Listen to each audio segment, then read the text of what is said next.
Baik, saudara-saudara, sebelum kita mulai, saya minta salah seorang dari kalian mengantar kita dalam doa. Silakan siapa yang mau dengan sukarela dan sukacita mau berdoa bagi proses perkuliahan kita di sore ini. Silakan.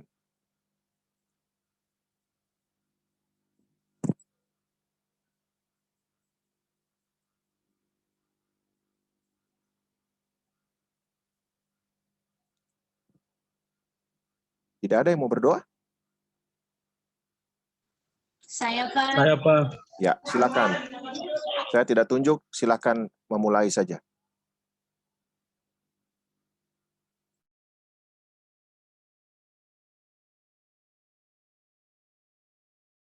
Ya, teman-teman dan Pak dosen, sebelum kita mulai dari doa. Kesempatan sore yang berbahagia Tuhan, kami ada lagi di meja Zoom ini untuk belajar. Tuhan, mari memberkati proses ini ya Tuhan, berkati Pak dosen, berkati kami mahasiswa.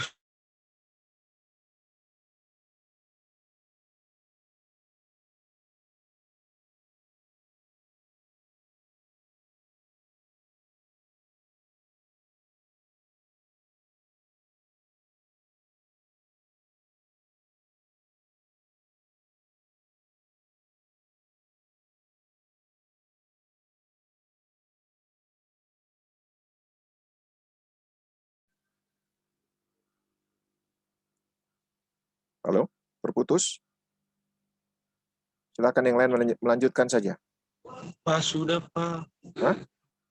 Ali sudah terputus. Beta sering dengar Ali punya suara doa sampai Ali bilang sudah. Baik, oke.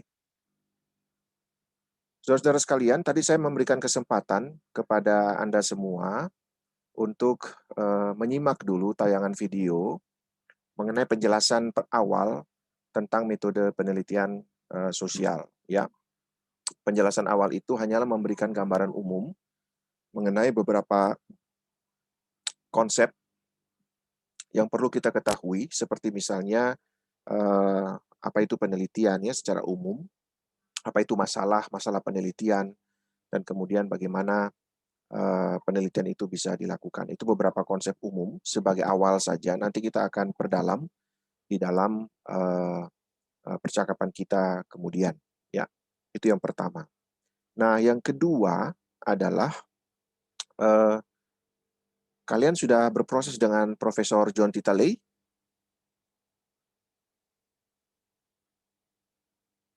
Silakan dibuka saja mikrofonnya, karena saya lagi perlu. Sudah, Pak. Oke. Sudah, Pak. Apa yang kalian pelajari bersama dengan Prof. Titaley?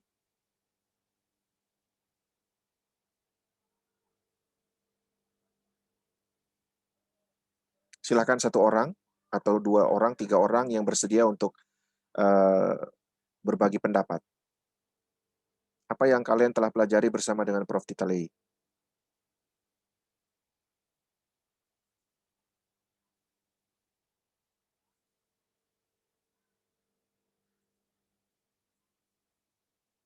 Kalian mendengar suara saya?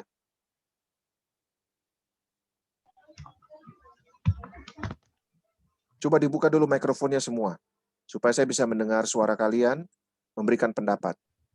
Jangan saya bertanya dan menunggu.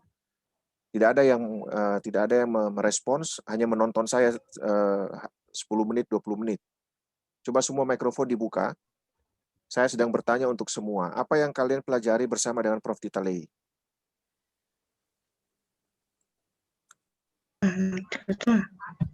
Evolusi dan keyakinan keagamaan. Ya, apalagi?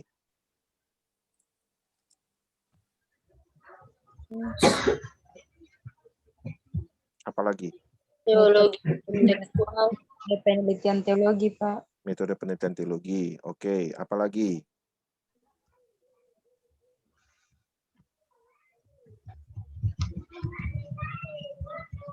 Apalagi?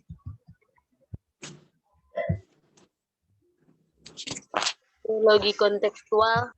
Teologi kontekstual. Oke. Apalagi? Dekonstruksi dan rekonstruksi teologi di Indonesia, Pak. Oke, dekonstruksi dan rekonstruksi teologi di Indonesia. Apalagi?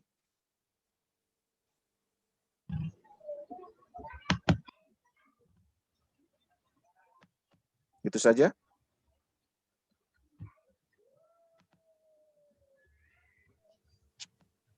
Itu saja?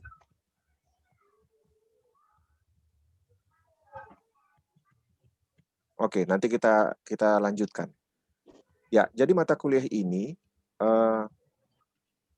nanti di Google Classroom saya sudah mengunggah kontrak kuliah. Kalian silakan membaca kontrak kuliah tersebut. Saya tidak perlu mengulanginya di sini dan saya percaya bahwa bersama-sama dengan Pak John Titalei, kalian sudah juga membicarakan mengenai kontrak kuliah. Ya, nanti detailnya kalian baca saja pada draft atau pada materi yang sudah saya unggah di Google Classroom. Jadi mata kuliah ini akan diampu oleh 2 orang dan sesuai dengan kesepakatan dan bertepatan karena partisipasi saya pada sidang sinode ke-38 GPM dari tanggal 7 sampai tanggal 19 Februari yang lalu, maka saya sepakat dengan Pak John untuk membagi tugas. Maka tugas pertama ditangani oleh Pak John dan kalian sendiri sudah menyebutkan bahwa Pak John sudah memberikan materi-materi seperti yang tadi kalian sebutkan itu, ya. Nah, memang itu adalah salah satu kami sengaja atau sepakat berbagi tugas agar supaya Pak John fokus pada mendudukkan apa itu teologi dan bagaimana ilmu teologi itu dikembangkan, termasuk di dalamnya adalah metode penelitian teologi. Bagaimana memahami metode penelitian teologi dan bagaimana melakukan penelitian teologi, ya. Jadi itu adalah konsekuensi dari nama mata kuliah ini yang namanya adalah metode penelitian sosial dan teologi. Dan karena itulah maka saya dengan Pak John berbagi tugas. Pak John sebagai profesor teologi mencoba untuk mendudukkan perspektif teologi dan metode penelitian teologi, dan saya akan melanjutkan dengan perspektif metode penelitian sosial yang juga akan sangat dipengaruhi oleh pendekatan ilmu-ilmu sosial. Nanti kita akan lihat bersama di dalam percakapan kita ke depan. Ya, jadi itu pembagian tugas di antara kami. Nah, saya tidak akan mengulang apa yang telah disampaikan oleh Pak John, dan saya juga sudah mendapatkan materi yang Pak John sudah bagikan juga kepada kalian, sehingga saya tahu apa saja yang sudah disampaikan oleh beliau, dan saya juga bisa menjadikannya sebagai bahan untuk nanti kita melanjutkan di dalam percakapan kita mengenai metode penelitian sosial. Ya, saya tidak akan lagi berbicara dari perspektif teologinya, walaupun nanti pasti saya akan menyinggung 1 atau 2 isu teologi, tetapi kali ini sesuai dengan pembagian tugas kami, maka saya akan lebih fokus kepada metode penelitian sosial. Dan karena itu akan lebih banyak berbicara mengenai dimensi-dimensi ilmu sosial, ya, sosiologi, antropologi, pendekatan-pendekatan penelitian di dalam ilmu sosial itu yang akan menjadi bagian saya nanti ke depan. Itu yang kedua. Yang ketiga adalah metode penelitian sosial dan teologi ini sebenarnya adalah nama mata kuliah yang mau dibilang agak susah, ya. Susah karena dia menggabungkan 2 disiplin ilmu, yaitu disiplin ilmu teologi, tentu saja dengan serangkaian pendekatan-pendekatan penelitian teologi, tetapi juga dengan metode penelitian sosial yang bersumber dari pendekatan ilmu-ilmu sosial. Dan karena itu maka kita tidak hanya berbicara konsep-konsep teologi secara abstrak, tapi kita juga akan berbicara bagaimanakah konsep-konsep teologi itu diimplementasikan di dalam kehidupan sehari-hari masyarakat, komunitas, atau jemaat. Dan karena itulah maka konsep-konsep teologi atau pemahaman-pemahaman teologis itu tidak hanya bisa kita lihat dari jauh, tetapi juga harus kita pahami sebagai bagian dari kebudayaan manusia yang hidup pada suatu waktu atau pada satu konteks tertentu. Oleh karena itu, untuk memahami perspektif teologi tersebut, kita juga memerlukan pendekatan penelitian ilmu sosial. Sebab manusia adalah makhluk sosial, dan karena itu makna-makna yang dipahami oleh manusia, dihayati oleh manusia, itu juga adalah makna-makna yang bersifat sosial. artinya selalu di dalam korelasi, di dalam hubungan antara manusia yang satu dengan yang lain, yang membentuk kesatuan yang disebut sebagai masyarakat atau komunitas. Dan di dalam masyarakat atau komunitas itu ada pandangan dunia, ada kebudayaan, ada bahasa, ada perspektif manusia tentang ekonomi, ya, tentang sosial, tentang politik, tentang hukum. Dia akan menjadi satu bagian besar dari kehidupan bermasyarakat. Ya. Nah itu sebabnya maka kita akan lebih fokus untuk melihat pendekatan di dalam ilmu-ilmu sosial atau metode penelitian sosial. Nah berkaitan dengan itu saudara-saudara, maka kita tidak cukup sesuai dengan nama mata kuliah ini, kita tidak cukup hanya berbicara tentang konsep-konsep tertentu dari metode penelitian, entah itu metode penelitian teologi maupun metode penelitian sosial. Tetapi di dalam seluruh proses pembelajaran kita ini, kita akan membagi menjadi dua bagian besar. Bagian yang pertama adalah kita akan berbicara tentang konsep-konsep dan teori-teori, tetapi bagian kedua, kita juga harus melatih kemampuan kita untuk melakukan penelitian, ya. Jadi tidak hanya kita berbicara secara konseptual, tetapi proses pembelajaran Metopensos Theo ini, ya, singkatnya begitu ya, adalah juga mau mengasah skill, mengasah keterampilan kita di dalam mempersiapkan diri kita sebagai peneliti-peneliti lapangan. Ya. Soal nanti Anda mau menggunakannya pada akhir ketika Anda mau menulis skripsi, Anda mau memilih penelitian lapangan atau penelitian pustaka, itu adalah pilihan Anda. Tetapi sebagai bagian dari proses pembelajaran, kami sebagai dosen harus mempersiapkan Anda juga untuk melihat bahwa masalah-masalah teologi yang kita lihat dan kita temukan di dalam kehidupan kita bersama sebagai sebuah komunitas, itu juga berimplikasi pada masalah-masalah sosial yang muncul di dalam masyarakat, ya. Dan karena itu dibutuhkan skill, dibutuhkan keterampilan, dibutuhkan kemampuan untuk juga melakukan penelitian lapangan. Nah, penelitian lapangan itu tentu saja bukan hanya soal Anda pergi ke satu jemaat atau satu kelompok, lalu Anda melakukan pengamatan, ya. Anda hanya melihat-lihat dan mencatat-mencatat saja. Tetapi dibutuhkan juga teknik dan strategi komunikasi yang dibutuhkan agar Anda bisa menggali atau mendapatkan data. Ya, karena metode penelitian sosial ini berkaitan bersentuhan dengan manusia dan masyarakat, maka Anda juga harus mempunyai keterampilan bagaimana membangun komunikasi dengan manusia atau dengan masyarakat yang tentu saja punya pemahaman yang berbeda dengan kita, punya latar belakang kehidupan yang berbeda dengan kita, sehingga tidak mudah untuk melakukan percakapan dalam rangka mencari data bagi penelitian lapangan yang kita lakukan. Dan karena itu dibutuhkan teknik atau strategi komunikasi. Maka dua kompetensi inilah yang kita harapkan bisa kita capai di dalam proses pembelajaran kita ke depan. Ya. Nah, yang keempat adalah di dalam melakukan proses penelitian lapangan tersebut, kita akan berjumpa dengan berbagai fenomena. Ya. Nah, untuk memahami fenomena-fenomena tersebut, kita juga harus menyadari bahwa diperlukan kemampuan atau perspektif kita di dalam memahami realitas masyarakat atau realitas sosial di mana kita melakukan penelitian tersebut. Ya.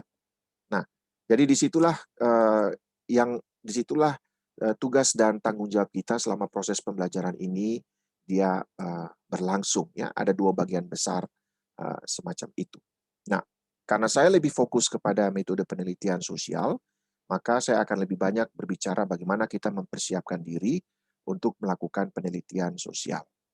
Yang kelima, di dalam proses perkuliahan kita, saya akan lebih memberikan aksentuasi atau penekanan kepada kemampuan untuk menyusun proposal penelitian. Ya. Sebab kemampuan itu dibutuhkan agar supaya nanti ketika kita menyelesaikan mata kuliah ini, kita sudah tidak lagi kagok atau kita sudah tidak lagi kaget dengan sistematika penyusunan proposal. Dan itu tidak gampang. Ya. Kalian boleh tanya para senior kalian yang sudah pada semester skripsi, tidak gampang menyusun proposal penelitian. Mulai dari menentukan judulnya apa, minat studinya apa, latar belakang masalah yang mau diteliti apa, bagaimana merumuskan pertanyaan, bagaimana membangun kerangka teoritik, bagaimana melakukan bacaan-bacaan terhadap berbagai macam literatur atau kepustakaan terkait dengan isu penelitian yang mau kita lakukan, bagaimana kita membangun kerangka pikir, dan seterusnya, dan seterusnya.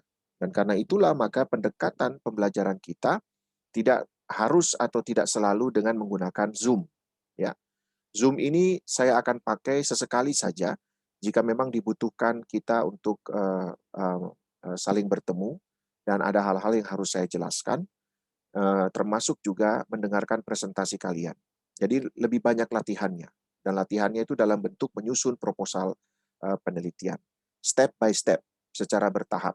Ya, jadi nanti pertemuan-pertemuan kita akan kita atur sedemikian rupa supaya dia efektif dan ada hasil yang bisa kita peroleh. Jadi di ujung proses pembelajaran kita, Anda bukan hanya mempersiapkan diri untuk ujian tengah semester atau ujian akhir semester, tetapi Anda juga harus mempersiapkan diri untuk menyusun satu proposal penelitian. Ya, jadi modelnya learning by doing. Ya, kita akan belajar dengan cara melakukan. Saya tidak akan terus berceramah, saya tidak akan terus berbicara sepanjang 1 jam atau 1,5 jam, tetapi kita akan lebih banyak berinteraksi, dan karena ini pertemuan kita yang pertama untuk melanjutkan apa yang telah disampaikan oleh Pak John Titalei, maka saya menggunakan media Zoom ini supaya kita bisa saling berkenalan, kita sudah bisa mulai saling berinteraksi secara virtual. Ya, nah itu adalah gambaran dari proses yang akan kita jalani. Jadi yang berikut juga adalah selain Zoom, saya akan menggunakan Google Classroom. Jadi ada kemampuan yang akan kita latih, yaitu kemampuan untuk public speaking, ya, kemampuan Anda mempresentasikan sesuatu, sebab itu akan dibutuhkan kalau Anda menjadi seorang peneliti dan menjadi seorang sarjana, Anda juga harus punya kemampuan untuk mempresentasikan apa yang menjadi ide Anda, gagasan Anda, atau hasil-hasil temuan penelitian Anda kepada orang banyak, ya.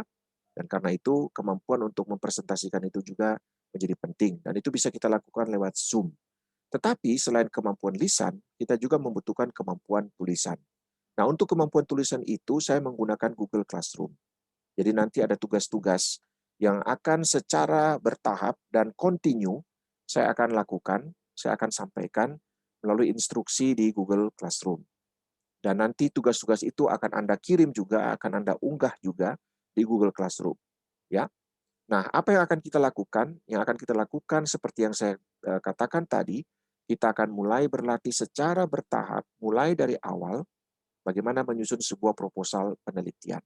Ya, kalau hari ini atau kalau minggu depan kita mulai dengan misalnya merumuskan judul dan menulis latar belakang, maka kita akan presentasi dan kemudian melanjutkannya dengan tahapan berikut.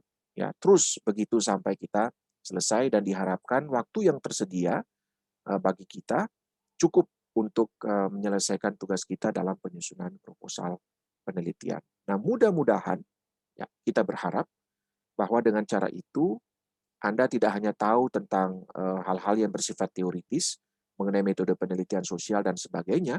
Anda bisa membaca ratusan buku tentang metode penelitian sosial. Anda bisa lihat itu di internet. Anda bisa lihat itu bisa melihat buku-buku tentang metode penelitian sosial di toko buku, ya, tidak kurang, ada ratusan buku yang Anda bisa baca. Prinsip dan asasnya sama, tetapi yang dibutuhkan di dalam mata kuliah ini adalah skill. Ya, konsep penting, pemahaman kita mengenai teori penting, tetapi tidak cukup. Yang dibutuhkan adalah bagaimana kita menggunakan kerangka-kerangka konseptual dan teori-teori yang kita baca untuk memahami realitas yang kita teliti atau kita amati. Ya, karena itu ada 2 hal yang bersifat dialektis, ya, saling berhubungan terus-menerus, yaitu konsep dan penelitian lapangan. Penelitian lapangan kita kembalikan, kita dialogkan lagi dengan konsep, terus seperti itu, ya. Maka itu yang akan menjadi kerjaan kita Termasuk ketika Anda lulus dari Fakultas Teologi UKIM, Anda akan menjadi seorang sarjana, dan kemampuan sarjana itu adalah kemampuan untuk melakukan analisis. Ya, disitulah kesarjanaan kita teruji. Dan itulah yang membedakan Anda sebagai sarjana, sebagai orang-orang yang kuliah, dengan teman-teman Anda yang tidak beruntung untuk melanjutkan kuliah. Penampilan kita boleh sama, baju kita boleh sama mahal, ya, tetapi kemampuan analisis kita sudah pasti berbeda. Kemampuan Anda sebagai seorang sarjana tentu saja berbeda dengan teman-teman Anda yang tidak kuliah atau tidak sekolah. Jadi perbedaannya hanya terletak pada bagaimana kita mengamati sesuatu secara analitis. Jadi kalau Anda seorang sarjana, pendapat yang Anda keluarkan, pandangan-pandangan yang Anda sampaikan, itu adalah pendapat dan pandangan yang bersifat analitis. Bukan tukel, bukan omong kosong. Ya, itulah yang membedakan Anda dengan tukang ojek, membedakan Anda dengan tukang becak yang tidak punya kesempatan untuk kuliah. Jadi kalau ada seorang sarjana yang pendapatnya ternyata sama dengan tukang ojek, update status di Facebook bahasanya sama dengan tukang becak, maka itu bukan sarjana. Kemampuan Anda yang membedakan Anda dengan orang-orang yang tidak sekolah adalah kemampuan Anda membahasakan pendapat Anda secara analitis. Disitulah Anda diukur sebagai seorang sarjana. Ya. Nah, jadi mata kuliah ini sangat penting. Anda boleh belajar etika, dogmatika, biblika, dan sebagainya, tetapi kalau Anda tidak mempunyai kemampuan berpikir secara analitis dan sistematis, termasuk juga metodologis, maka Anda sebenarnya belum menjadi seorang mahasiswa atau scholar atau sarjana. Ya. Nah, kemampuan itu tidak simsalabim. Anda berdua 7 hari 7 malam, Anda berdua 1 bulan pun, sampai lutut-lutut tak kupas, Anda tidak punya kemampuan itu. Tuhan tidak akan memberikan kemampuan itu kepada Anda. Kemampuan itu hanya bisa Anda dapatkan dengan berlatih. Mengasah kemampuan kita membaca buku, tetapi juga mengasah kemampuan kita untuk melihat realitas sosial. Lalu menghubungkan apa yang Anda baca di buku dengan realitas sosial yang Anda lihat dan Anda amati. Lalu kemudian melakukan penelitian. Hanya dengan melakukan penelitian, maka Anda bisa mengungkapkan sebuah fenomena secara analitis. Ya, bukan sekedar omong kosong. Ya. Oke. Jadi itu beberapa hal, prinsip yang harus saya sampaikan agar supaya Anda tahu bahwa mata kuliah ini bukan sekedar tempelan saja, tapi mata kuliah ini adalah mata kuliah yang sangat vital bagi kita, dan ini menjadi tolak ukur bagi kita, bagaimanakah kita menghubungkan teori-teori yang kita baca, yang kita dengar dari teologi, dalam teologi, ilmu teologi, tetapi juga bagaimana kemampuan kita untuk membaca fenomena sosial atau fakta-fakta sosial yang terjadi di sekitar kita atau yang terjadi di dalam sebuah masyarakat. Ya, oke.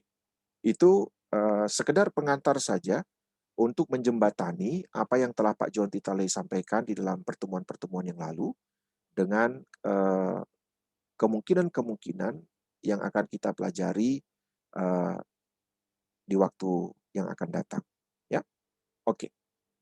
Nah, sekarang saya akan melanjutkan dengan membagi share screen, ya, sebagai materi percakapan kita pada hari ini.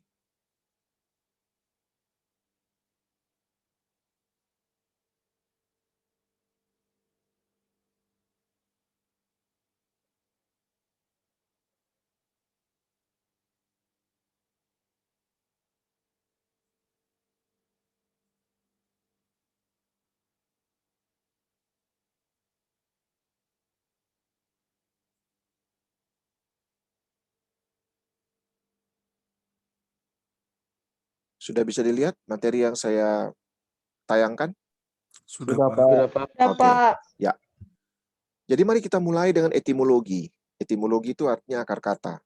Dari mana kata kunci, ya. Metode penelitian sosial.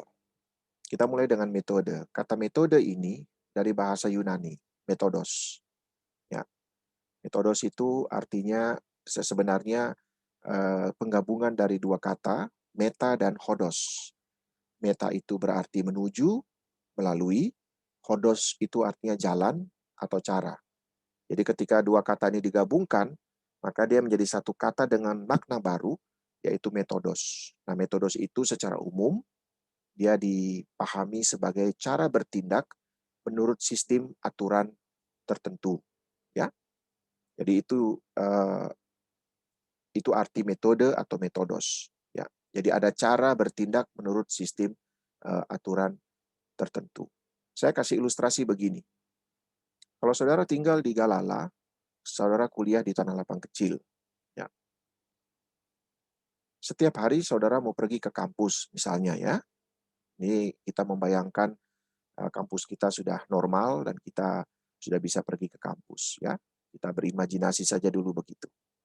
Anda mau pergi dari Galala ke Talake. Ada banyak cara, ya kan? Cara yang paling sederhana, yang paling primitif, dan itu bisa kita lakukan ya sebagai manusia normal adalah kita berjalan kaki. Ya, Anda bisa jalan kaki. Itu cara yang paling sederhana. Ya. Dari Galala sampai di Tanah Lapang Kecil Anda jalan kaki. Maka Anda memerlukan satu bekal. Ya, Anda membutuhkan stamina. Ya, mungkin saja Anda harus bawa bekal. Ya, aqua 1 botol atau roti 1. Ya, sebagai bekal di jalan. Kalau Anda merasa haus atau Anda merasa lapar di jalan. Walaupun Anda bisa singgah di Indomaret atau Alfamidi untuk beli roti atau beli aqua. Ya, tapi kita membayangkan bahwa Anda membutuhkan perbekalan. Ya. Nah, selain perbekalan, Anda bisa melakukan perjalanan itu, dan tentu saja kalau kita membayangkan Anda berjalan dari Galala dan Tanah Lapang Kecil, maka kita membutuhkan waktu yang cukup lama. Ya, taruhlah kalau Anda berjalan normal, bukan berjalan cepat, mungkin saja Anda membutuhkan waktu sekitar 1,5 jam atau 2 jam. Ya, itu kalau Anda hanya berjalan terus.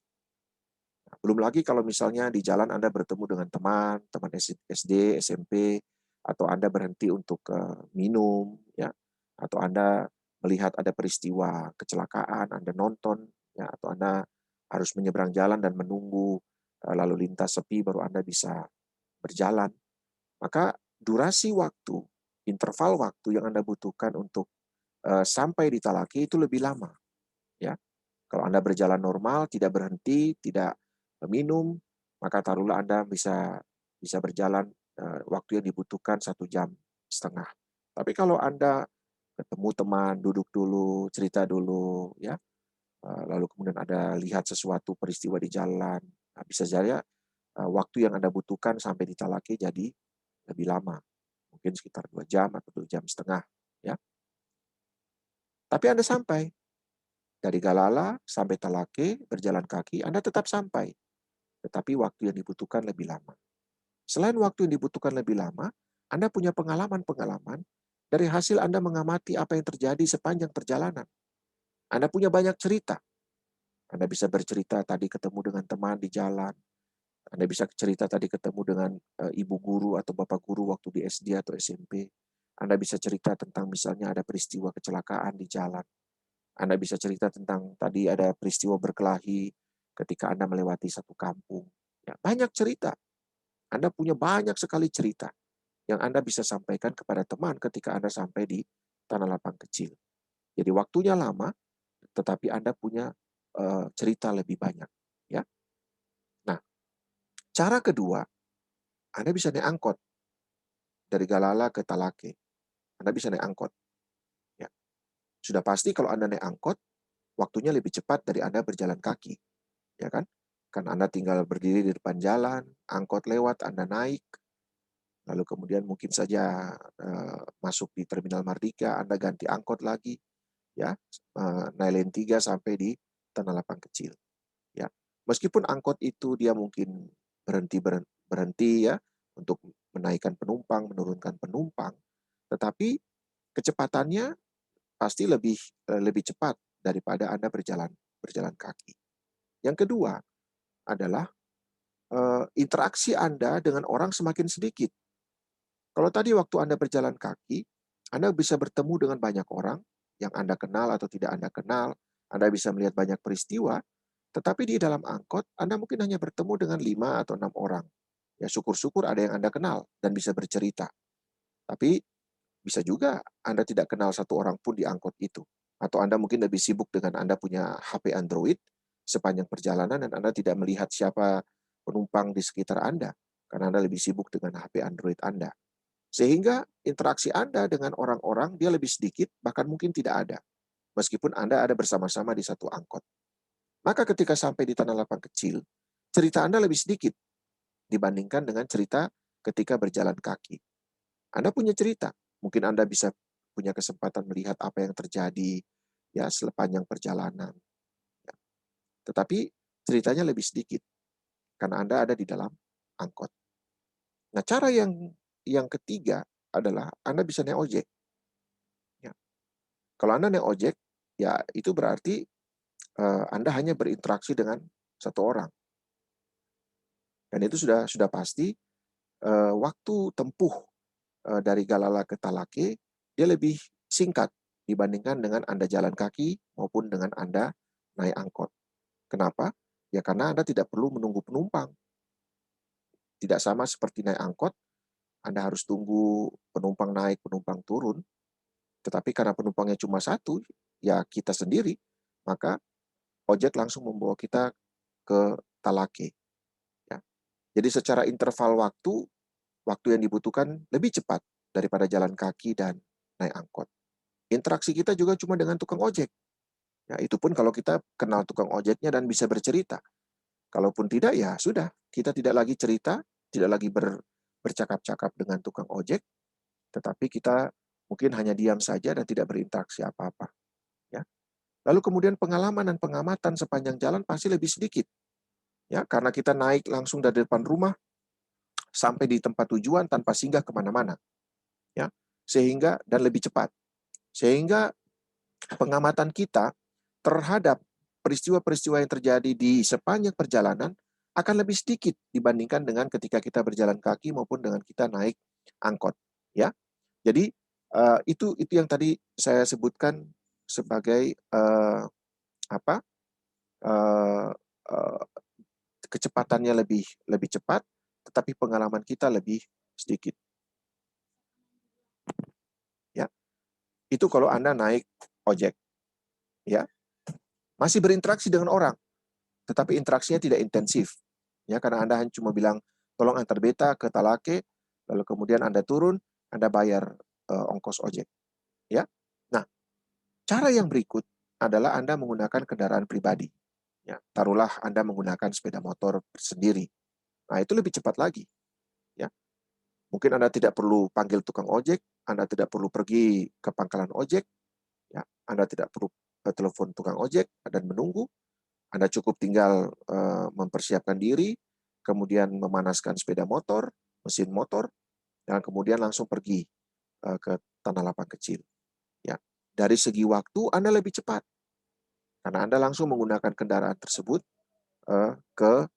menuju ke Talake. Anda juga tidak berinteraksi dengan siapapun, karena Anda yang menggunakan kendaraan pribadi Anda sendiri.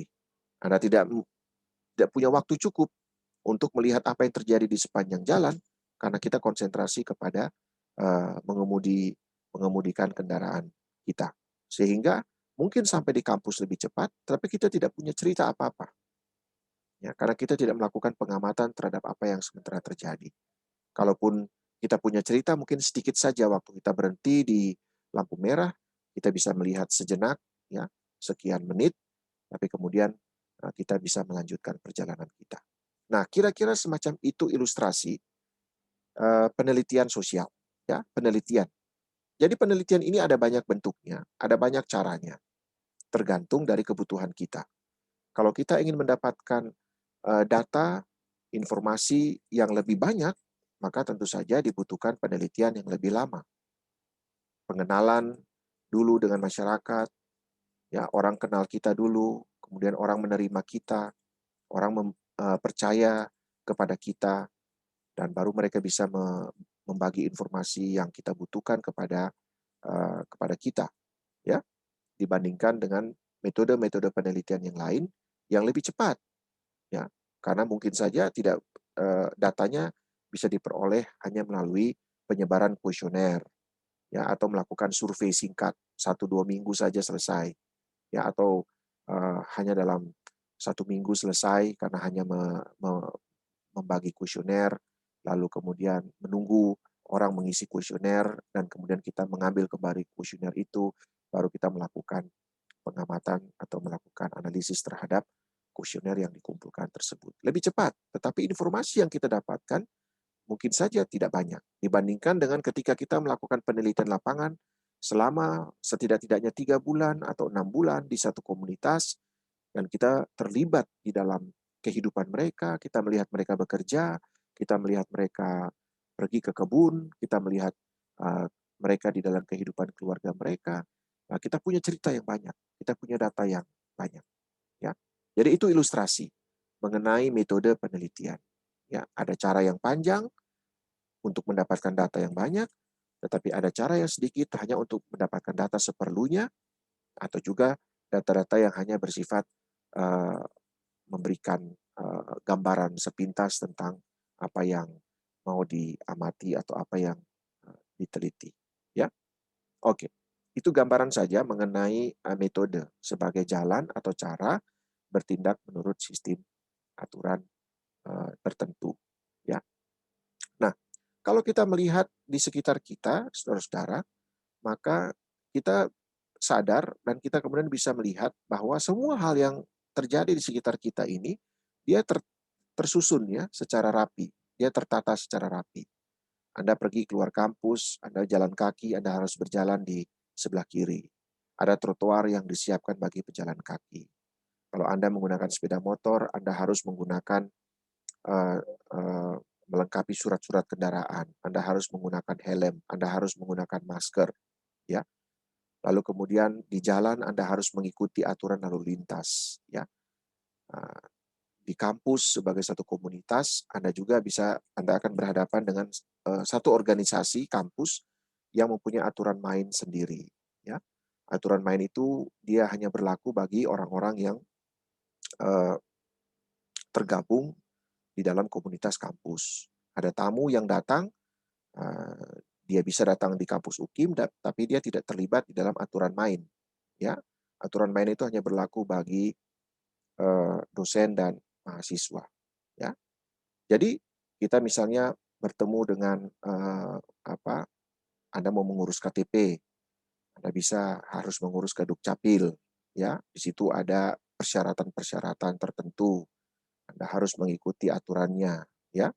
Jadi kalau kita melihat di dalam kehidupan kita sehari-hari, maka kita bisa melihat bahwa ada aturan-aturan, ada tatanan-tatanan, ada organisasi-organisasi yang memperlihatkan bagaimanakah segala sesuatu itu ditata sedemikian rupa. Ya. Nah, jadi ketika kita mau melakukan penelitian, maka kita pun sadar bahwa kita akan berhadapan dengan aturan main tertentu. Karena itu Anda tidak bisa sembarangan melakukan penelitian. Anda harus punya izin. Ya, kalau Anda mau mewawancarai seseorang yang Anda anggap penting dan mempunyai kapasitas untuk memberikan informasi yang Anda butuhkan, maka Anda perlu juga meminta izinnya. Ya. Dan selain itu, ketika Anda melakukan penelitian, Anda juga punya tanggung jawab untuk menjaga agar supaya seluruh informasi yang Anda dapatkan itu tidak sekedar Anda dapatkan begitu saja lalu Anda bilang kepada semua orang, tetapi ada kode etik di dalam penelitian. Misalnya ketika Anda melakukan penelitian tentang pastoral, maka Anda tahu ada kode etik pastoral. Tidak semua informasi yang disampaikan kepada Anda bisa Anda tulis atau bisa Anda sampaikan secara terbuka kepada orang lain. Ya, jadi ada aturan-aturan main yang harus kita lihat bersama di dalam melakukan penelitian sosial. Ya, yang berikut adalah kita mau melihat apa itu penelitian. Jadi kalau tadi kita bicara tentang metode sebagai cara atau jalan yang sesuai dengan aturan tertentu, nah, penelitian itu adalah suatu cara untuk menemukan jawaban atas berbagai pertanyaan. Ya, saya kasih contoh begini. Kalau Anda di kampus atau kalau kita di kampus, Ya, kita sementara di dalam kampus, tiba-tiba ada peristiwa kecelakaan di depan kampus. Ya. Lalu tiba-tiba orang-orang berkerumun. Ya. Lalu kita juga ingin tahu, ini apa yang sedang terjadi. Kita juga ikut melihat, kita pergi keluar kampus dan melihat di tempat peristiwa itu terjadi. Ya. Maka biasanya apa yang kita lakukan? Biasanya kita akan bertanya, toh, ini ada apa? Nah, orang akan memberikan informasi, ada kecelakaan. Nah, siapa yang celaka? Ya. Oh, mahasiswa dapat tabrak dari angkot misalnya. Oh, mahasiswanya siapa? Sin tahu, belum tahu. Lalu kondisinya bagaimana? Belum tahu. Tapi dia sudah dibawa ke rumah sakit. Jadi kita pasti akan bertanya. Bertanya untuk apa? Untuk menemukan jawaban. Ya, terhadap peristiwa yang tidak kita lihat dengan mata kepala kita. Dan biasanya, ya umumnya kalau ada naluri penelitian, kita akan terus bertanya. Ya. Maka ketika kita bertanya, kita sebenarnya sedang melakukan upaya untuk mencari jawab. Nah, di dalam dunia jurnalisme, kita mengenal apa yang disebut dengan 5W1H. Ya. Who, why, when, where, what. Ya. Siapa, why, mengapa, who, siapa, when, kapan, where, di mana, what, apa. Dan ditambah dengan 1H, how. Ya. Ini biasanya pertanyaan awal yang kita ajukan. Nah, pertanyaan 5W1H ini biasanya di dalam jurnalisme itu dipakai oleh wartawan.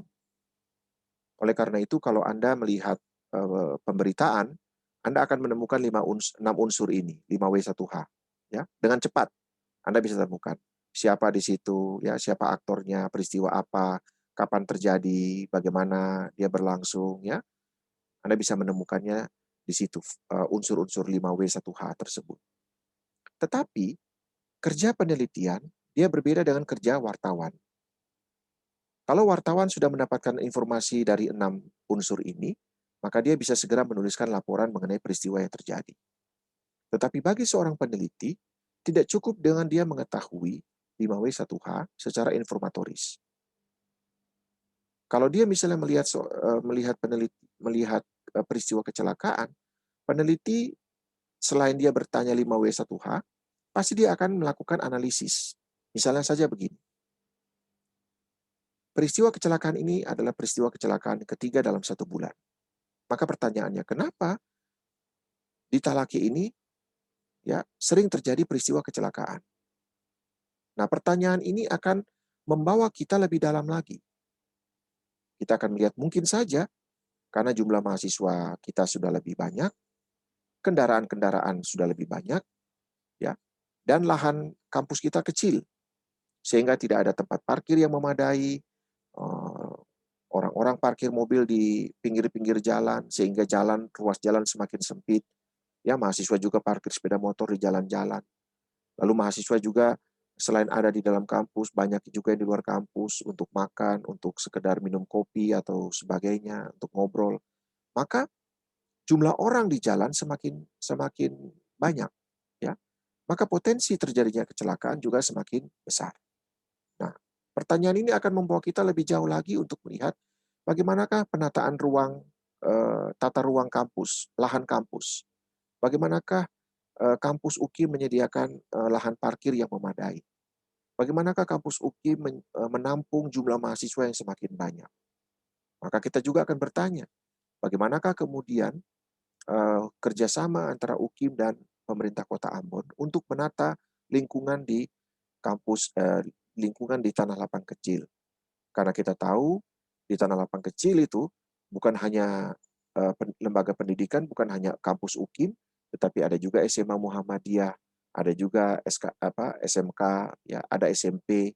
Ya, jadi kita bisa melihat ketika kita meneliti lebih dalam, kita tidak hanya melihat peristiwa kecelakaan itu saja, tapi kita melihat peristiwa kecelakaan itu dengan sebuah gambaran besar dalam masyarakat yang kemudian kita bisa temukan, oh ternyata ada masalah kebijakan pemerintah, ternyata ada masalah hukum, ternyata ada masalah tata tertib, ketertiban sosial. Kita juga bisa melihat ada penataan ruang bersama, ya, lembaga-lembaga pendidikan. Ya, kita juga bisa melihat bagaimana interaksi sosial antara mahasiswa dengan mahasiswa, mahasiswa dengan dosen, atau komunitas kampus dengan orang-orang di Talake, ya, seperti apa. Maka pertanyaan itu, pengamatan kita terhadap peristiwa kecelakaan itu membawa kita lebih jauh melihat ada fenomena besar di dalam kehidupan sosial kita eh, yang bisa kita jadikan sebagai fokus pengamatan kita. Itu penelitian, ya, yang berbeda dengan cara pandang wartawan terhadap peristiwa kecelakaan. Yang kedua, yang kita bicarakan di sini adalah penelitian sosial. Jadi kalau penelitian saja, dia bisa muncul di dalam bentuk penelitian yang bersifat eksperimental, penelitian bersifat uji coba, dan itu biasanya dilakukan di laboratorium, ya. Dan penelitian yang bersifat eksperimental ini dia lebih banyak dilakukan oleh para sarjana eksakta, ya, kimia, fisika, mungkin juga psikologi, ya, melakukan eksperimen-eksperimen tentang kejiwaan manusia, itu biasanya dilakukan di laboratorium. Tetapi penelitian yang kita bicarakan di sini bukan penelitian eksperimental di dalam laboratorium, tetapi penelitian sosial. Artinya, laboratorium kita adalah masyarakat. Jadi, penelitian sosial itu adalah cara bagaimana orang menemukan sesuatu yang baru dan orisinal tentang dunia sosial. Nah, dunia sosial itu apa? Dunia sosial itu ya masyarakat. Nah, masyarakat itu yang mana? Masyarakat tentu saja banyak lapisannya. Ada masyarakat global, masyarakat internasional, ada masyarakat nasional, ada masyarakat pada lingkup administrasi provinsi, ada masyarakat pada lingkup administrasi kota, ada masyarakat pada lingkup misalnya gereja, jemaat, tetapi juga di dalam jemaat kita juga bisa memperkecil lingkupnya, dunia sosialnya lebih kecil lagi, yaitu masyarakat pada lingkup organisasi-organisasi pelayanan. Angkatan muda kah, pelayanan wanita kah, perempuan, pelayanan laki-laki kah, sekolah minggu kah. Ya, jadi dunia sosial itu bisa kita lihat secara makro maupun secara mikro. Makro itu secara luas, makrokosmos, ya, dunia sosial yang lebih luas, tetapi juga mikrokosmos, dunia sosial yang lebih kecil. Ya, itu tetap dunia sosial. Nah, kenapa disebut sebagai dunia sosial? Karena di dalamnya kita menemukan individu-individu yang berinteraksi. Dan interaksinya bukan interaksi secara spontan, tetapi interaksi yang diatur di dalam sebuah sistem kehidupan bersama, ya, yang disebut sebagai masyarakat. Ya, sama seperti kita mengatakan kampus itu adalah dunia sosial. Kenapa? Karena kita berada sebagai individu bersama-sama berinteraksi di dalam sebuah sistem, yaitu sistem pendidikan tinggi. Anda mempunyai NPM, ya, Anda dikenal karena Anda teregistrasi dan Anda diberikan NPM, ya, karena itu Anda dikenal. Saya mengenal Anda sebagai mahasiswa, Anda bisa ikut kuliah ini karena Anda mengikuti, sudah melewati syarat-syarat di dalam mengambil mata kuliah ini. Anda sudah membayar, Anda sudah memenuhi persyaratan administratif, misalnya Anda lulus dari mata kuliah tertentu, ya, Anda diwajibkan mengambil mata kuliah ini karena Anda sudah berada pada semester yang memadai untuk mengambil mata kuliah ini. Maka jadilah kita bertemu. Nah, kita ini adalah dunia sosial. Ya. Kelas kita ini pun adalah dunia sosial. Anda punya latar belakang yang berbeda dengan saya. Kita semua punya latar belakang yang berbeda. Latar belakang pendidikan, latar belakang sosial, latar belakang ekonomi, latar belakang budaya, bahasa, dan seterusnya. Tetapi kita disatukan di dalam sebuah dunia sosial kampus. Dengan aturan main yang berbeda ketika misalnya Anda keluar dari kampus. Pada waktu Anda keluar dari kampus, Anda akan masuk dalam dunia sosial yang lebih besar, yaitu masyarakat Kota Ambon. Dan Anda akan berhadapan dengan aturan main yang lebih besar lagi. Aturan main berlalu lintas, aturan hidup bersosial, ya, Anda tidak bisa pergi di kampung orang atau di tempat di rumah teman Anda, lalu Anda seenaknya berteriak-teriak atau Anda mengeluarkan suara keras. Ya, Anda harus ikut aturan atau norma sosial pada dunia sosial di mana Anda berada. Nah, jadi di situ itulah yang dimaksudkan dengan dunia sosial. Dan kalau kita mau melakukan penelitian sosial, maka kita harus tahu dulu dunia sosial yang mana yang akan menjadi fokus pengamatan kita atau lingkup penelitian kita. Nah, selain itu, karena kita berhadapan dengan dunia sosial yang terdiri dari berbagai macam manusia, dari berbagai macam latar belakang, maka kita tidak bisa hanya menggunakan satu metode saja. Ya, kita mungkin akan menggunakan perpaduan 2 atau 3 metode. Ya, sebab apa? Sebab metode-metode itu kita butuhkan untuk saling melengkapi, untuk menghasilkan satu pengetahuan. Jadi penelitian sosial yang kita lakukan ini sebenarnya bermuara kepada terbentuknya satu pengetahuan. Entah itu nanti pengetahuan di dalam bidang ilmu teologi, ataupun pengetahuan di dalam ilmu sosial, ataupun kombinasi antara ilmu teologi dan ilmu-ilmu sosial. Ya. Jadi, mata kuliah ini sebenarnya mau mengarahkan kita agar kita bisa menjadi seorang peneliti. Sebab sekali lagi, kemampuan untuk melakukan penelitian atau observasi, itu memang adalah kemampuan yang dibutuhkan seorang sarjana seperti Anda. Ya. Jadi ini kemampuan dasar. Dan itu yang saya katakan, mata kuliah ini menjadi mata kuliah yang penting dan vital, sebab kalau Anda tidak punya kemampuan untuk melakukan penelitian sosial, dan di dalamnya ada analisis sosial, maka sebenarnya kita belum menjadi seorang sarjana. Karena sarjana itu bukan cuma sekedar membaca dan menerima informasi dari buku, tetapi harus juga melakukan analisis terhadap isi buku, dan juga melakukan analisis terhadap apa yang kita amati di lapangan. Ya. Yang berikut adalah kenapa kita harus melakukan penelitian sosial. Ya. Yang jelas, kita mau melakukan penelitian sosial, kalau kita tadi merujuk kepada pengertian penelitian, kita ingin mencari jawaban dari satu kenyataan, dari satu fenomena yang tidak jelas bagi kita. Ya. Jadi, ketika kita melihat kenyataan di sekitar kita, ada banyak yang tidak jelas bagi kita. Ada juga yang bersifat common sense. Common sense itu artinya nalar umum. Sesuatu yang sudah kita terima secara tradisi sejak kita kecil. Contohnya adalah misalnya, kenapa Anda harus makan, kenapa ketika Anda makan, Anda pegang sendok di tangan kanan dan garpu di tangan kiri. Ya. Itu kebiasaan. Itu kebiasaan yang ditanamkan sejak kecil. Dan karena sudah menjadi kebiasaan, seringkali kita tidak bertanya, kenapa saya harus pegang sendok di tangan kanan dan garpu di tangan kiri? Kenapa tidak bisa sebaliknya? Saya pegang sendok di tangan kiri, dan saya pegang garpu di tangan kanan. Bisa. Anda bisa melakukan hal yang sebaliknya. Tetapi karena itu sudah menjadi common sense, itu sudah menjadi kebiasaan yang ditanamkan sejak kita kecil, dia sudah menjadi tradisi, maka seringkali kita tidak mempertanyakan. Kita menerima begitu saja. Oh iya, karena orang lain makan sendok di tangan kanan, garpu tangan kiri, maka kita ikut. Dan itu juga sudah diajarkan oleh orang tua kita, maka kita ikut saja. Tanpa kita bertanya. Ya. Jadi, ada hal-hal yang seringkali kita sudah anggap biasa, tapi kita tidak tahu jawabannya. Dia hanya menjadi kebiasaan. Ya. Contoh, kenapa kita harus berjalan di sebelah kiri? Ya. Kenapa di Indonesia orang berjalan di sebelah kiri? Kalau di dunia barat, di Amerika dan di Eropa, orang berjalan di sebelah kanan. Ya.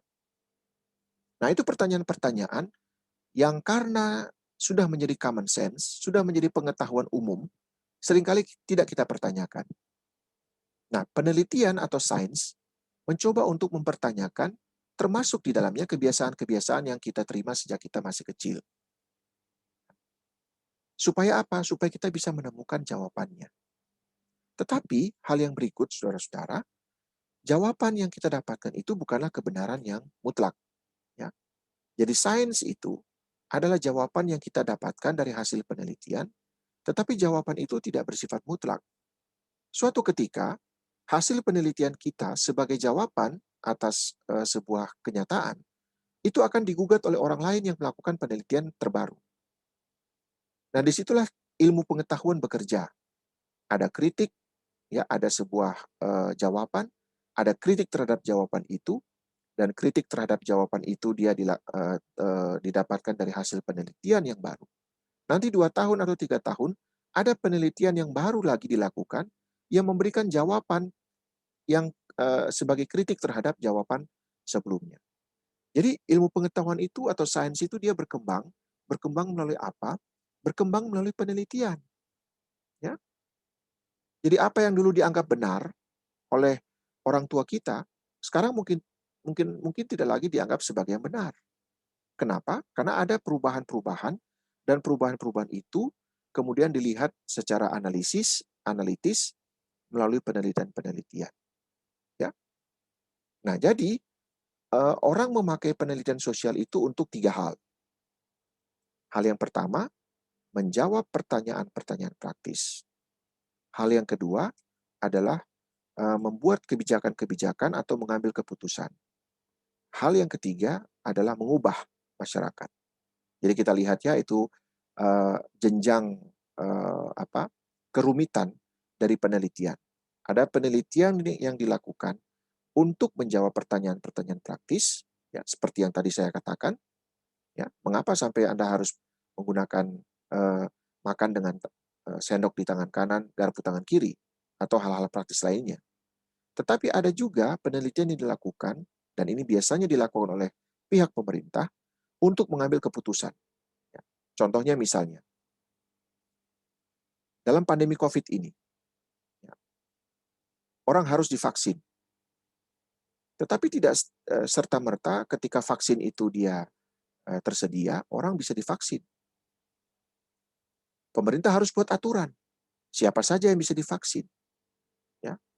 Ada syarat-syarat tertentu. Nah, syarat-syarat itu ditetapkan berdasarkan hasil penelitian. Penelitian kedokteran, penelitian psikologis, penelitian macam-macam. Sehingga dari situlah pemerintah mengambil keputusan. Ya, to make informed decisions. Ada juga penelitian yang ketiga yang dilakukan untuk mengubah masyarakat. Misalnya, bagaimana caranya membuat orang membuang sampah pada tempatnya. Nah, itu tidak bisa hanya sekedar pemerintah buat aturan. Tidak juga sekedar pemerintah menyiapkan fasilitas. Karena ternyata dari hasil penelitian, orang tidak buang sampah di tempatnya itu disebabkan karena ada aspek mental. Ya, ada aspek psikologis. Ada aspek budaya. Dan oleh karena itu, maka pemerintah harus melakukan penelitian untuk mengubah mentalitas masyarakat, mengubah cara pandang masyarakat, termasuk mengubah kebudayaan dari buang sampah sembarangan menjadi buang sampah pada tempatnya. Ya. Jadi Anda bisa melihat tempat sampah itu ada di mana-mana, tetapi sampah juga ternyata ada di mana-mana. Pertanyaannya, ini siapa yang salah? Padahal pemerintah sudah menyiapkan fasilitas tempat sampah, tapi orang tidak buang sampah di tempatnya. Jadi masalahnya ada bukan pada fasilitasnya, tetapi pada mentalitas masyarakat, pada pemahaman budaya masyarakat, ya, yang harus diubah, dan itu membutuhkan penelitian secara kontinu, secara terus-menerus. Ya. Nah, di bagian yang berikut, saudara-saudara, saya ingin memperlihatkan kepada Anda bahwa ada 2 cara pandang di dalam penelitian yang disebut di sini sebagai 2 style, ya, 2 model atau 2 gaya, yaitu penelitian kuantitatif dan penelitian kualitatif. Penelitian kuantitatif itu artinya, ya, dari akar kata kuantitas, ya, angka. Maka segala sesuatunya harus ditentukan oleh angka. Ya. Mari kita lihat satu-satu sebagai perbandingan. Dalam penelitian kuantitatif, ya, disebutkan di situ measure objective facts, ya. Fakta-fakta yang harus terukur secara objektif. Harus terukur. Nah, kalau Anda bilang terukur, kalau kita mengatakan terukur, maka itu berarti harus ada angka. Harus ada persentase. Saya kasih contoh begini. Di dalam penelitian kuantitatif, tidak boleh orang menggunakan pernyataan banyak mahasiswa teologi yang malas. Ya, itu pernyataan yang tidak valid bagi penelitian, bagi orang kuantitatif. Kenapa tidak valid? Sebab dia tidak menggambarkan banyak itu berapa. Pada range patokan berapa? Ya, pada range berapa? Misalnya 1 sampai 10, yang disebut banyak itu berapa? 10, 9, 7, 6, di atas 5, ya? Ataukah di atas 10? Itu berarti 12 sampai 20 misalnya. Jadi dalam penelitian kuantitatif tidak boleh menggunakan kata-kata yang relatif, yang tidak bisa diukur. Ya. Contohnya begini, berapa pendapatan Anda dalam 1 bulan? Ya lumayan. Nah, itu tidak boleh. Bagi orang kuantitatif harus terukur. Lumayan itu berapa? Di atas 1 juta, di bawah 2 juta, di atas 2 juta, atau berapa?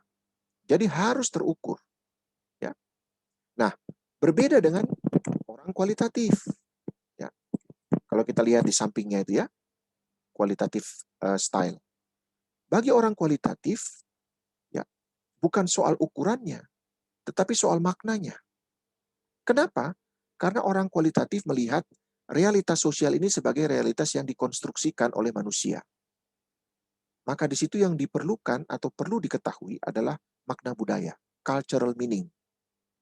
Kenapa orang buang sampah tidak pada tempatnya? Ya, itu berkaitan dengan cultural meaning, makna budaya. Ya. Kenapa terjadi diskriminasi terhadap kelompok perempuan? Itu berkaitan dengan cultural meaning. Ya. Jadi kita bisa melihat di situ. Kalau kuantitatif bilang measure objective fact, fakta-fakta objektif yang terukur, orang kualitatif lebih kepada makna budaya. Yang kedua adalah kuantitatif fokus pada variabel, pada konsep. Ya. Kalau Anda mengatakan misalnya banyak mahasiswa teologi yang malas, maka orang akan mengatakan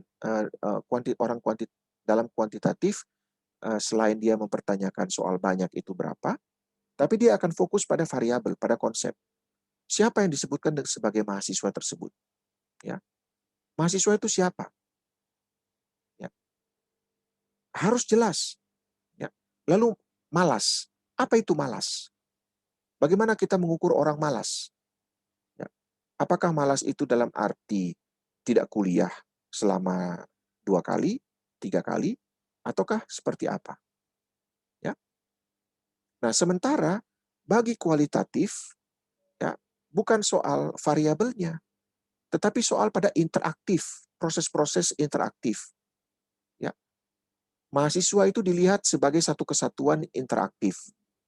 Tidak dilihat sebagai satu kesatuan yang tersendiri. Ya. Dia berkorelasi dengan peristiwa-peristiwa yang lain. Ya. Jadi dilihat dalam sebuah proses yang interaktif. Yang berikut adalah reliability adalah kuncinya. Reliability itu, reliable itu artinya andal, terpercaya. Jadi kalau Anda mengatakan sesuatu, dia harus terpercaya, dia harus andal. Andal itu artinya dia harus dilengkapi dengan bukti-bukti yang terukur. Kalau Anda mengatakan banyak mahasiswa teologi yang malas, maka harus ada bukti, harus ada data yang kuat. Ya. Itu yang disebut sebagai hard data, data keras. Ya, data yang betul-betul bisa diandalkan sehingga Anda bisa muncul dengan pernyataan itu. Sementara di kualitatif style, yang dilihat di situ bukan soal reliability-nya, tapi soal dilihat authenticity-nya, ya, otentisitasnya. Otentisitas itu apa? Artinya data itu Anda dapat dari mana? Dia otentik atau tidak? Nah, otentisitas di dalam penelitian kualitatif, dia akan sangat terkait dengan kehadiran peneliti di dalam sebuah komunitas. Anda tidak bisa mengatakan, oh ini saya dapat datanya. Ketika ditanya, datanya Anda dapat dari mana? Oh, saya dapat dari si A, si B, si C. Tidak bisa.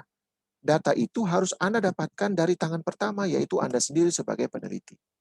Anda harus mendasarkan data itu dari hasil wawancara, sehingga ada otentisitas, ya, ada tingkat keaslian dari data tersebut karena Anda yang mendapatkannya langsung dari sumber pertama, bukan dari orang kedua, orang ketiga. Ya.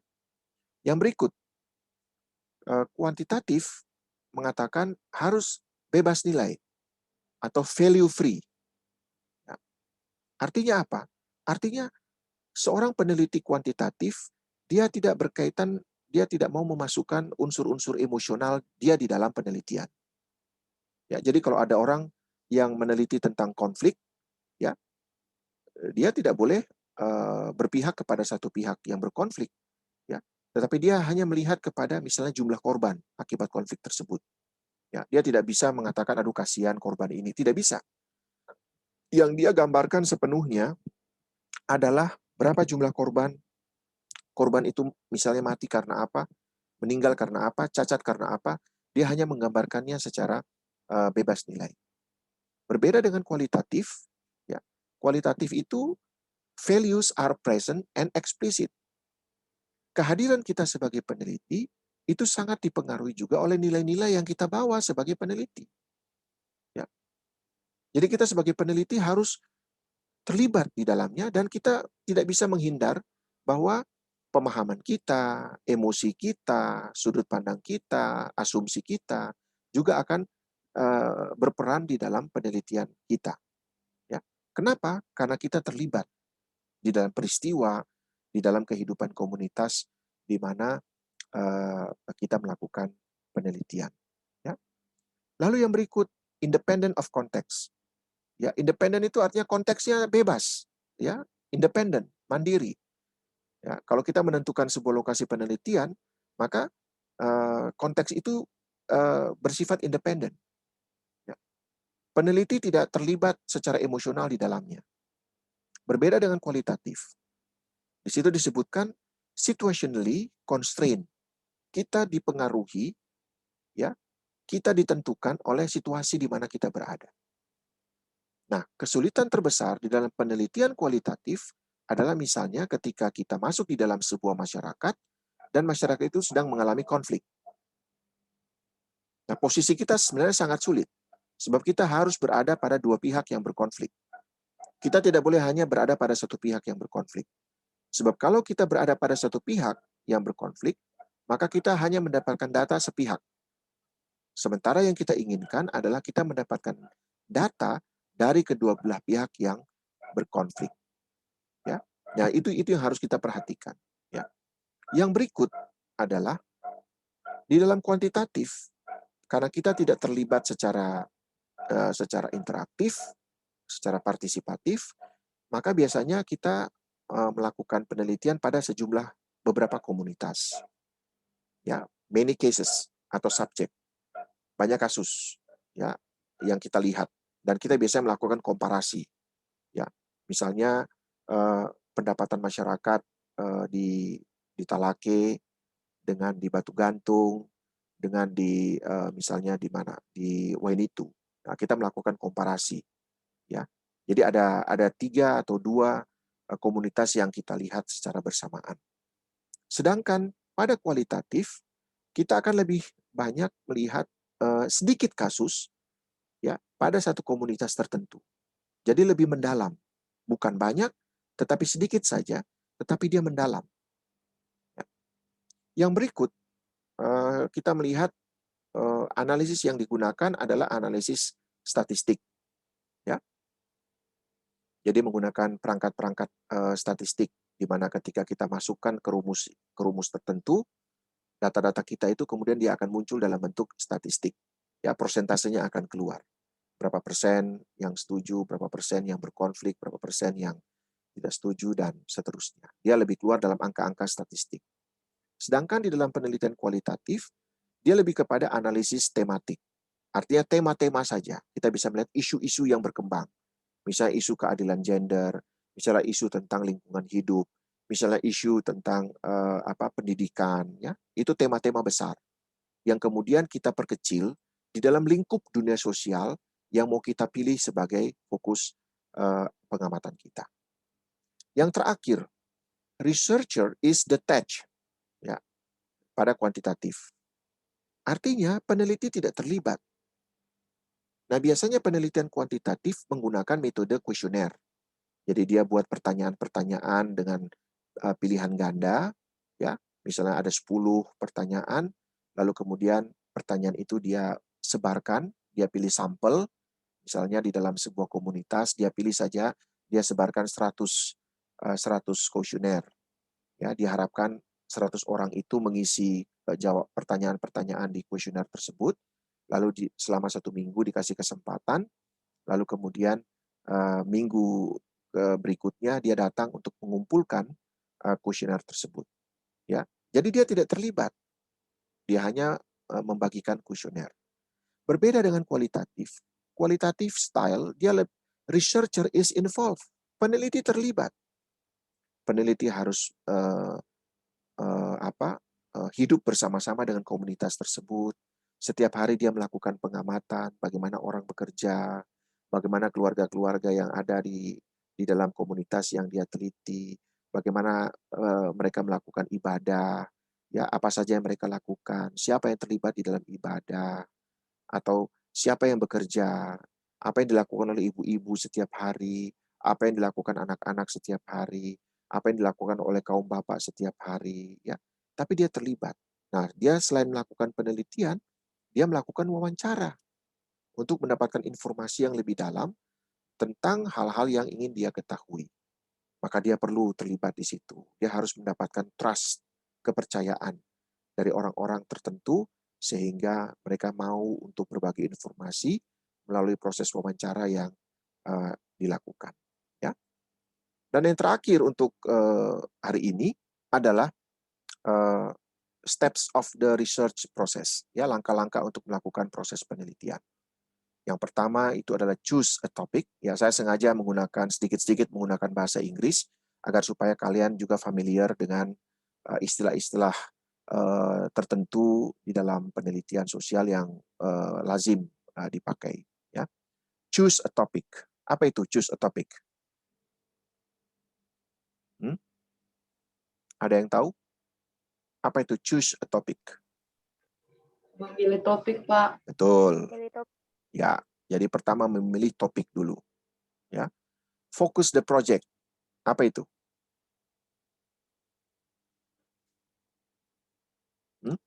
Focus the project. Fokus kepada memusatkan perhatian kepada isu yang mau kita teliti. Jadi misalnya proyek penelitian kita tentang pelayanan pastoral untuk kaum lansia di jemaat A. Fokus. Itu berarti proyek kita adalah proyek pelayanan pastoral, ya. Fokusnya di situ. Design the study, ya, merancang penelitian, ya, membuat rencana penelitian.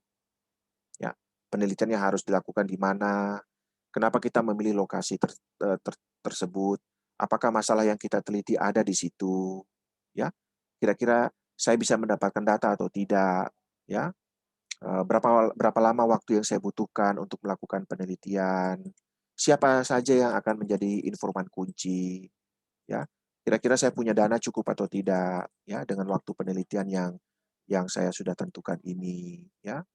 Nah, bagaimana tingkat kesulitan untuk mencapai lokasi penelitian, ya, itu semua masuk di dalam design the study. Kita merancang, kita merencanakan, ya, maka kita membuat agihan waktu, ya, di dalam rencana penelitian. Minggu pertama kita bikin apa, minggu kedua kita bikin apa, sampai waktu yang kita tentukan itu kita sudah merancangnya, penelitian sudah bisa selesai. Gather the data. Apa itu gather the data? Mengumpulkan data, Pak. Betul, mengumpulkan data. Ya, jadi setelah kita merancang studi kita, nah sekarang tugasnya kita pergi ke lapangan untuk mengumpulkan data. Ya, nah mengumpulkan data ini kan juga bukan sekedar kita datang, tetapi kita perlu pendekatan, kita perlu memperkenalkan diri, apalagi kalau komunitas yang kita teliti itu komunitas yang baru bagi kita, ya, bukan komunitas yang di mana kita ada sehari-hari. Maka kita perlu memperkenalkan diri, kita perlu mencari tahu siapa saja orang-orang yang penting yang bisa kita hubungi, bagaimana kita tinggal di sana, ya, kemudian bagaimana kita melakukan wawancara. Jadi hal-hal tersebut yang berkaitan dengan gathering the data atau pengumpulan data. Nah, setelah data terkumpul, tahap berikutnya adalah analyze the data, ya, menganalisis. Jadi tugas kita di lapangan itu bukan sekedar kita mengumpulkan data, tetapi kita harus bertanya, data-data ini dia relevan dengan tujuan penelitian kita atau tidak? Ya, maka kita harus melakukan analisis. Nanti di dalam analisis baru kemudian kita tahu, oh ternyata saya belum mendapatkan data yang ini. Apakah saya harus turun lagi untuk melakukan penelitian? Ataukah saya hanya melakukan penelusuran kepustakaan saja? Ya, karena tempat penelitian saya jauh misalnya. Nah, tetapi disitulah pentingnya design the study. Disitulah pentingnya rencana penelitian. Ya, sebab dengan rencana penelitian itu, kita bisa mengantisipasi bahwa data yang kita kumpulkan itu cukup.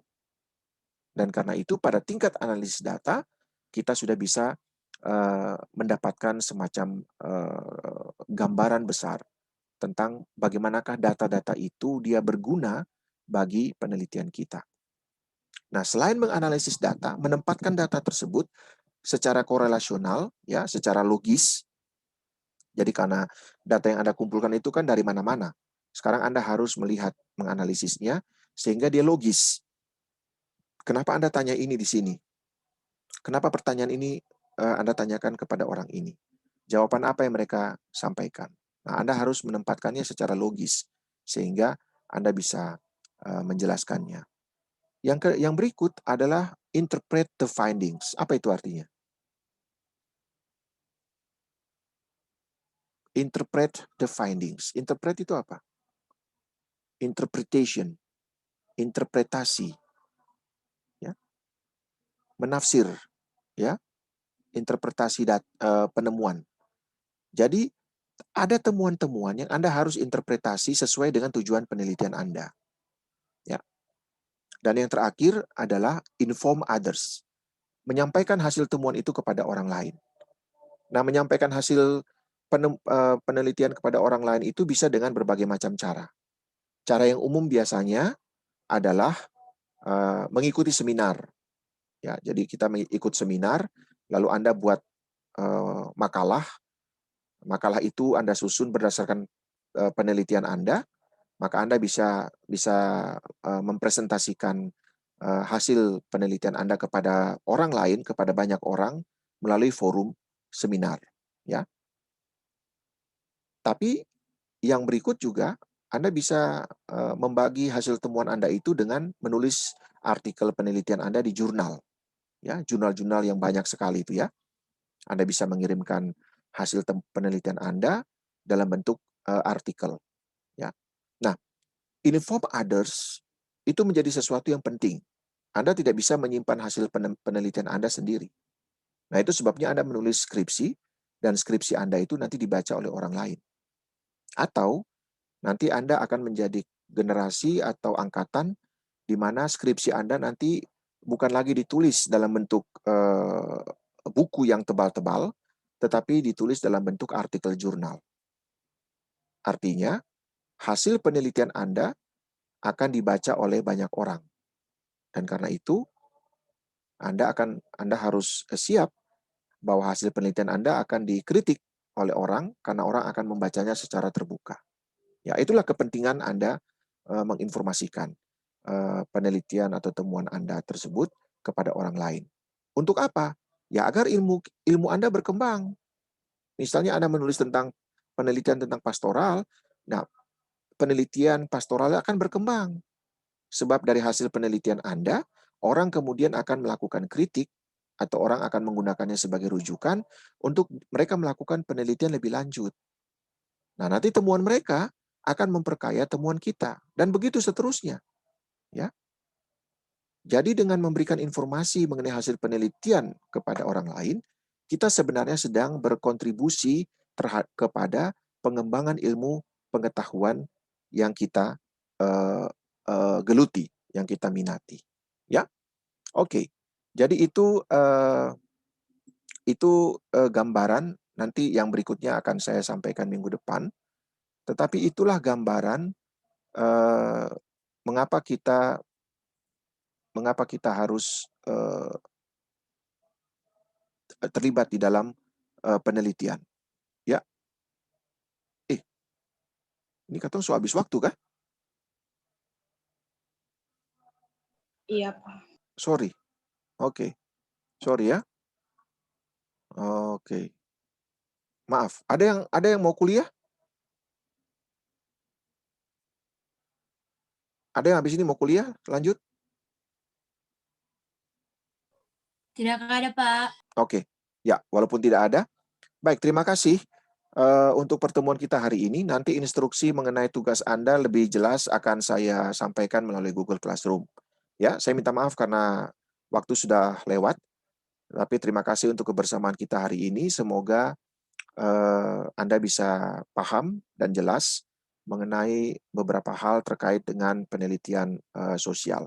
Kalau ada pertanyaan, Anda bisa simpan untuk bisa kita diskusikan minggu depan. Ya, baik. Saya kira begitu saja.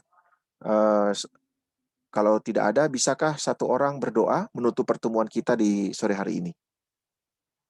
Silakan.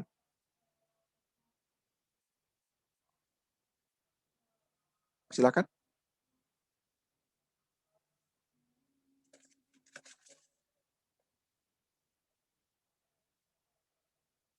Silakan.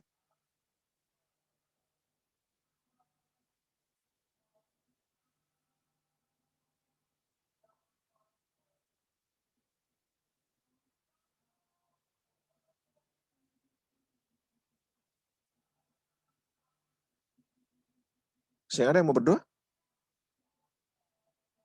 Susah juga ya. Ini mahasiswa teologi disuruh berdoa 37 orang, 36 orang. Saya ada yang mau berdoa?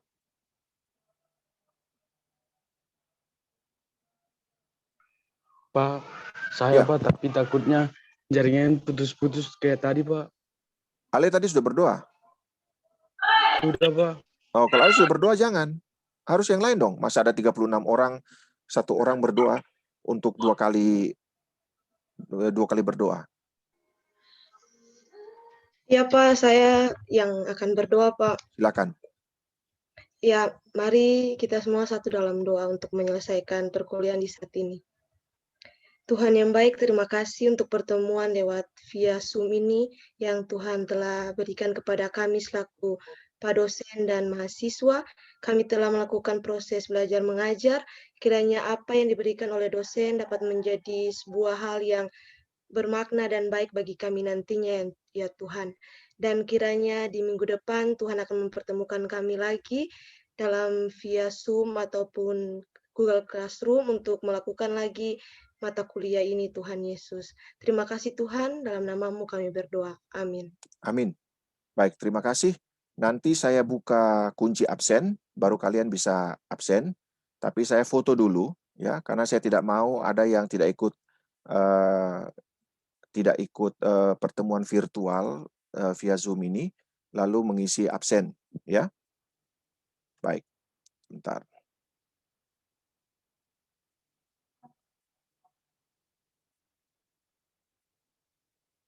Oke, ada 36 orang ya. Ada yang keluar tadi, tapi saya tidak bisa lagi memasukkan mereka. Oke, nanti setelah ini, saya akan buka kunci absen. Kalian akan mengisi absen di Google Classroom. Ya, oke. Selamat sore semua. Selamat beraktivitas. Selamat belajar. Tuhan Yesus memberkati kalian semua ya, dan memberikan kesehatan supaya kalian tetap sehat dan bisa ikut kuliah meskipun kondisi kita masih tetap seperti ini. Ya, baik. Selamat sore. Selamat sore, Pak. Pak. Sore. Kasih. Sore.